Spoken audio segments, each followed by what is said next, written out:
What's up guys, welcome back to my channel and another video. As you can tell by the title, this video is going to be a get to know me kind of video. I am not used to making these kind of videos, so you're gonna have to bear with me here, but I figured I would do a little get ready with me, a little chit chatty, get to know me type of thing. I didn't want to make this video, like I kept going back and forth, and if I did, I wanted to wait till I was at least at 1,000 subscribers, but unfortunately, in this world, people want to get to know you before they determine if they like you or not. So hopefully by the end of this video, you will have figured out that you do like me and you will want to subscribe to my channel and turn your post notifications on and give this video a like because this was hard to make. And then if you don't like it, well, that's that. But yeah, with that being said, let's just get right into it. Okay, so I figured I would like put some makeup on and talk to you guys, because if I just sat here and stared right into the camera and talked about myself for the next however many minutes, that's not me. Like, who the hell do I think I am?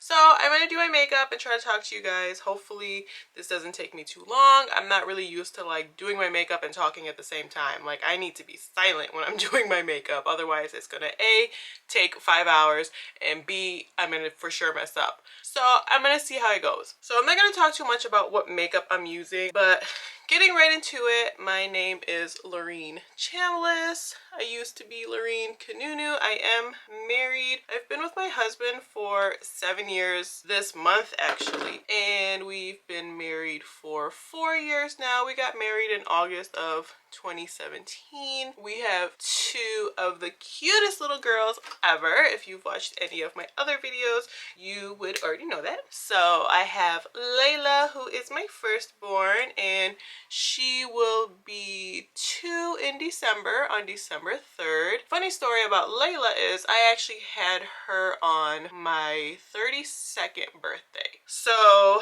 I will be turning 34 this year, which is crazy. I feel like I might as well have said born in 1859. But yes, I'm getting old as dirt, if I'm not already considered old as dirt.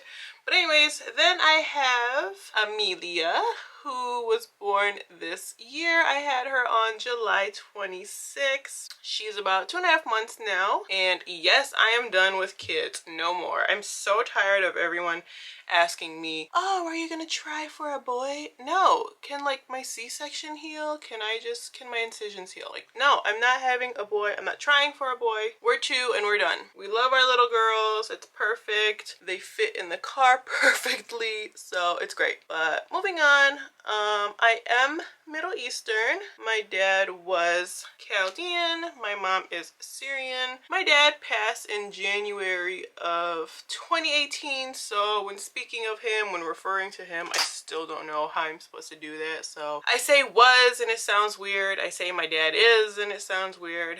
I don't know. I'm still trying to work through it. I don't know how I'm supposed to refer to him. I actually need to let my brows dry before I try to fill them in. But yeah, I'm from Michigan, born in Detroit, raised in Oak Park. For those of you who are from the area that are familiar, I went to all Oak Park schools. I'm gonna fill in my brows and then I'll be back. So I feel like a lot of people are probably wondering, why on earth am I on YouTube now at this day and age? And in order for me to get to that, we need to go back. We need to go all the way back. So I actually, and I feel like every new YouTuber in this day and age says this, but I actually wanted to start a YouTube channel long ago, like before YouTube was even where it is now. So I am actually a licensed manicurist, and I have been since 2009. So but going even further back, I had this little like part-time job when I was in high school, and it was just supposed to be that. It was just supposed to be a little part-time job. It ended up being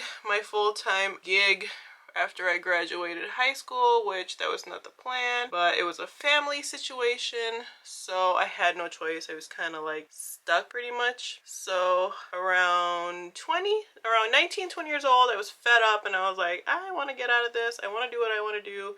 So makeup was always my first love. Like, I did makeup when I was in high school. I did everyone's makeup for like dances and proms and graduations and photos and the whole nine. So I knew I wanted to do makeup, but at the time, I don't know what the law and rules are now, but at the time I was told, hold on, let me go damp this and I'll be back. So I was saying, at the time I was told that in order to be a makeup artist in Michigan and do makeup, you had to be a licensed cosmetologist or esthetician. Like I said, I don't know what it is now. I haven't looked into it. It could have changed. But at that time, that's what it was. And either I had to have a cosmetology license or an esthetician license, which I did not want either one. Well, I did entertain esthetician. I did go in thinking, do I want to do facials and stuff like that when I only really wanted to do makeup? So it was between the esthetician program and the manicurist program. I always loved doing nails. So I always wanted to do nails, but to be completely honest, I didn't know any Chaldeans that did nails.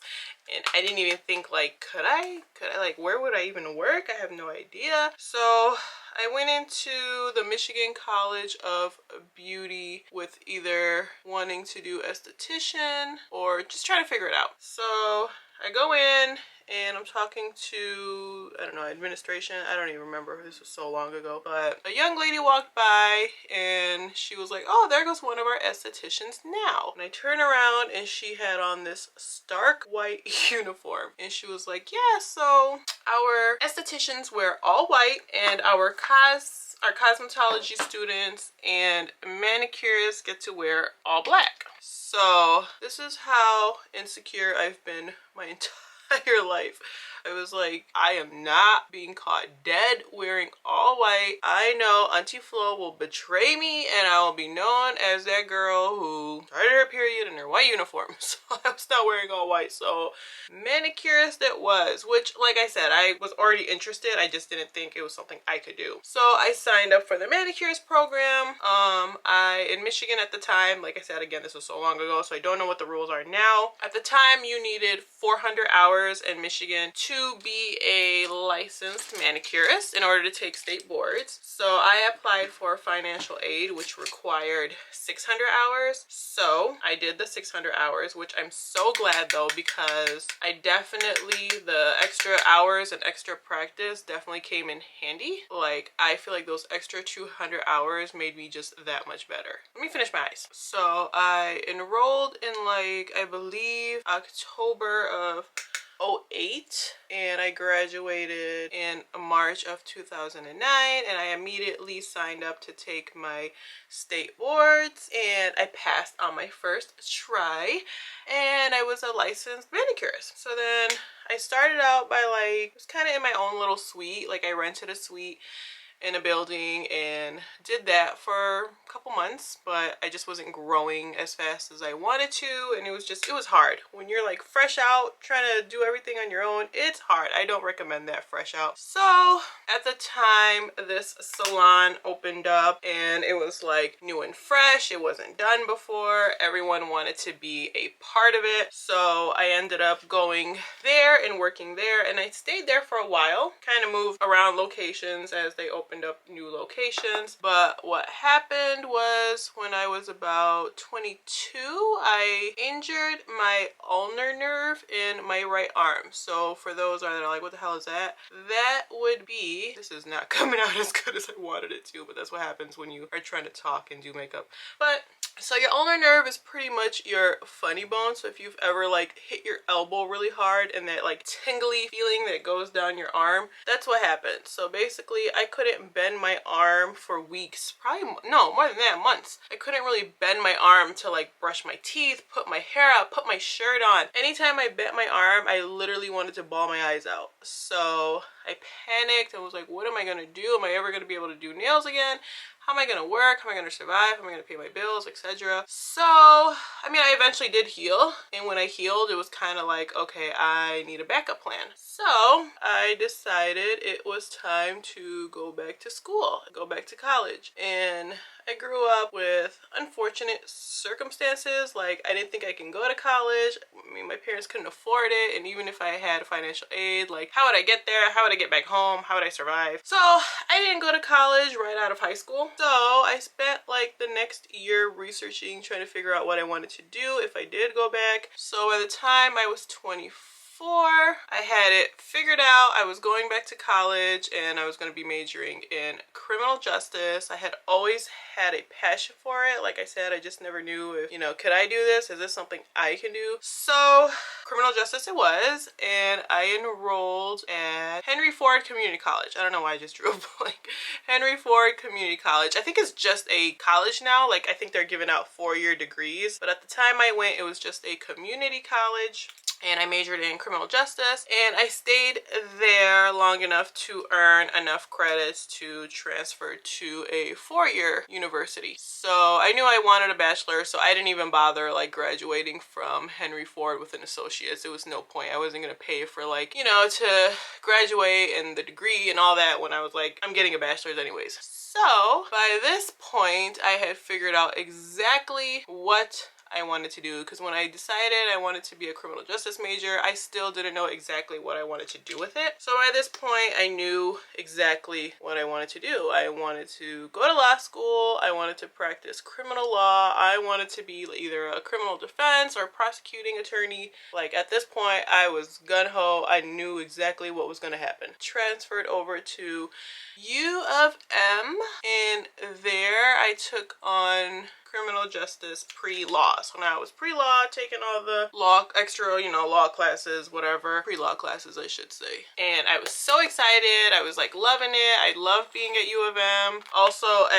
when I first went back to school, I also moved out on my own. Now if my mother sees this, she's probably having a heart attack, because being Chaldean, that's not something you do. Girls do not move out on their own. Probably doesn't want me saying this out loud, but I mean, come on now, I'm 30, like, who cares at this point? But yeah, I was living on my own for 3 years. No one ever knew. I'm sure people suspected, like family members, but it wasn't said. Like, whenever people were like, where is she? My mom was always saying like, oh, I was out or at work or whatever, which I was, but still wasn't living there. But anyways, so I was working 2 jobs, living on my own, going to school pretty much full time. I was taking 3 classes. So I mean, that's pretty much full time if you're like still working. Now I had met Max. I met Max when I was 26. We dated for a year before we decided to move in together, and that was another like unheard of, what are you doing, you're living in sin, blah blah blah. But I needed the support, and I didn't want to move back home, because it's just, once you move out, you don't really want to move back in. So Max and I decided to move in together. I moved in with him. It was just easier that way. My lease was up. Did that. Then the following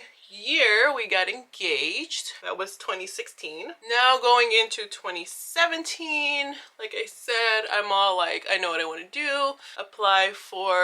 I signed up to take my LSATs for February of 2017. Now the whole year before, I was like doing those practice questions, blah blah blah. I was ready. I was doing those mind effing questions, and I was like, all right, I'm ready. February 2017 rolls around, and by this point I've made the honor society. So I've qualified for the honor society. I've paid the money to join. All I had to do was like the little activities, the group activities, in order to be officially inducted. And with that, you get like the networking and the references, and basically you have a shoulder to lean on for the rest of your future career life. You know, they have your back, they give you references, blah blah blah. So I was like, oh my god, everything's falling into place. Like I said, February 2017 rolls around. My dad ends up getting very, very sick, ends up in the hospital. Basically, long story short, never comes out of the hospital, so I never got to take my LSATs, because basically he was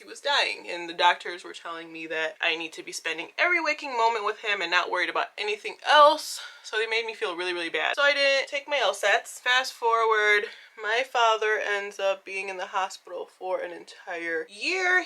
I graduate, I get married, he's still in the hospital. And I just went to the courthouse to get married because I couldn't imagine being married without my dad being there. And the only reason I even got married while he was still in the hospital was because, like I said, I was so tired of everyone saying I was living in sin. And I just wanted him to know that I was married and we were good, you know, before anything happened to him. He ends up passing, and by this point, it's been a year. So I was just like, my mindset, I couldn't even fathom taking the LSATs at that point. So then I was like just trying to pick my life up off the ground and try to figure out what I was going to be doing. So I just decided, let me go ahead and use this degree. I have it. I'm just going to use this degree. So I ended up getting a job in corporate America, which instantly I hated. I knew I hated having a desk job 5 minutes into being there, but I stuck it out. I stuck it out for an entire like year and a half, pretty much. I ended up getting pregnant with Layla, and I mean, that job didn't end up working out, and COVID hit. So when COVID hit, that's when I was like, what am I gonna do? Like, I'm a stay-at-home mom now, but I'm not used to this. How am I ever gonna go back to working? Like, I don't know. I didn't know what to do. So I had reapproached the whole YouTube thing and was like, you know, I've always wanted to do this. Now is the time. I'm home. If I'm ever gonna do it, now would be the time to try. And I didn't want to because I felt like I was so old now. And I had a baby. I was raising a baby. I was a first-time mom. I was like, I don't even know where to start. I don't know what to do. Who the hell is gonna watch me at this age? I'm a mom. Like, I'm not fun. I'm not interesting. But at the same time, I was like, this is something I've always wanted to do, even if I just do it for myself. Like, I just want to be able to have something for me now that I had nothing. Well, not nothing, but now that I was a stay-at-home mom. I wasn't working pretty much. I was done with school. I was done with everything. So I was just like, now what? So I spent like months prepping to like film my first video, edit my first video, upload it. I was so nervous. I was a nervous wreck. I was awkward. I was uncomfortable. I still am sometimes. I'm always going to be an awkward, uncomfortable person, but I always wanted to like create a channel back in the day when I first started doing nails, and I wanted to like upload nail tutorials and nail art and my full sets and pink and whites, you know, the whole nine, because I was so passionate about it. But like I said, back then I had no idea where to start. I didn't even know if I could like make a YouTube channel because I thought it was just for people, important people, and I was like, who the hell wants to watch me? And also I had a very strict household. My parents were extremely strict, especially my father. Like, he would have never allowed me to be all over the internet like now, like how everyone is now. It's so normal. My father would have never gone for that. So even though, yes, I was in my 20s, like, no, I feared my father. As an adult, as a grown woman, I was so fearful. It just kind of went on the back burner, and I remember like, you know, watching all these girls and being like, I want to do that. I want to like, you know, film my little tutorials and upload them, but I can't. So it took me 32 years to grow the courage to do it, I guess. That first video I uploaded took a lot of courage, and still every video I still like make and upload is still like, oh man, it's like, you know, I'm always like unsure of what I'm doing. But like I said, it's something I've always wanted to do. Sometimes you just have to take a chance in life, I guess.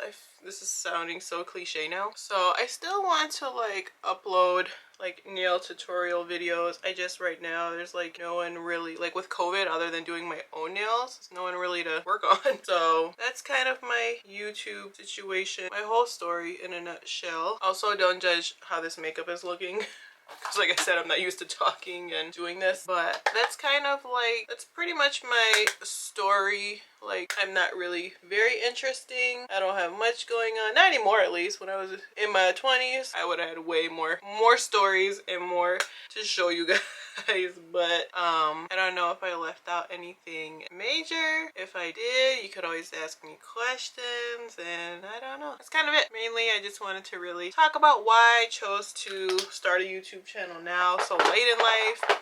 And because I've always wanted to. And better late than never. Time allowed for it now, and I did it. I feel like that one TikTok, I'm not gonna do it, girl, I'm just thinking about it. But yeah, so if there's something you want to do in life and you feel like it's too late, screw it, do it. I mean, there's so many people that I know, like people who know me that are close, that don't even support this channel, and it is what it is. I mean, not everyone is gonna support you, and to be honest, I feel like it's people who are close to you that aren't supportive, and it's people like strangers that'll be your support system. So this makeup looks crap.